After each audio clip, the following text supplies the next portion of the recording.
खाना काबा तामीर कर रहे हैं, बेटा पत्थर ला रहा है, बाप जो है दीवार जोड़ रहा है।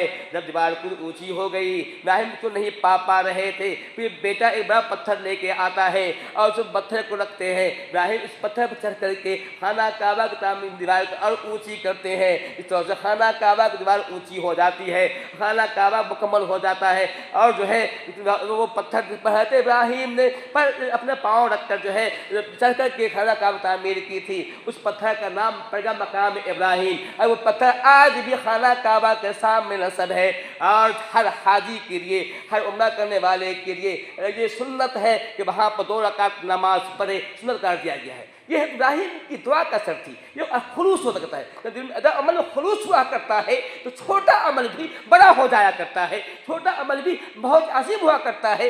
देखिए छोटा घर बना रहे हैं इब्राहिम, अल्लाह ताला कह रहा है कि ए इब्राहिम अद्दिन फिन्नास बिल हज यातूक मिन फजिल अमीक। ए इब्राहिम ऐलान कर दे, इब्राहिम यहाँ से खाना काबा से ऐलान कर दुनिया वालों को कहे कि ए लोगों, इस खाना काबा की खाना काबा की ज़ियारत के लिए, खाना काबा के तवाफ के लिए यहाँ आओ। हज़रत इब्राहिम राय कीजिए, उस वक़्त कोई माइक नहीं था, कोई लाउड स्पीकर नहीं था, कोई टेक्नोलॉजी नहीं था, कोई यूट्यूब पर कुछ नहीं था, लेकिन क्या तासीर थी, क्या खुलूस था इब्राहिम की दुआ में। इब्राहिम उस वक़्त में एक छोटी सी बस्ती में जहाँ कुछ आदमी रहते हैं, वहाँ से इब्राहिम कहते हैं ए लोगों, मैंने अल्लाह ताला की इबादत के लिए बनाया है, ए लोगों तुम यहाँ आओ, इस घर का तवाफ करो या हज करो।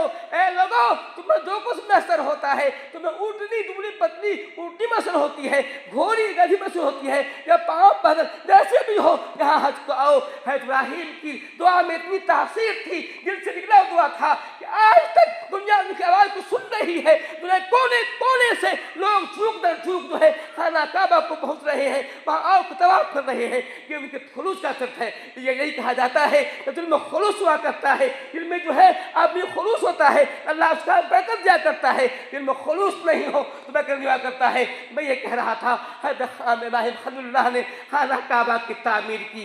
ये खाना काबा की तामीर होने के बाद कई मौके ऐसे आए हैं, खाना काबा को जो शहीद किया गया है, फिर दोबारा बनाया गया है। मोहम्मद सल्लल्लाहु अलैहि वसल्लम ज़माने में भी ऐसा हुआ।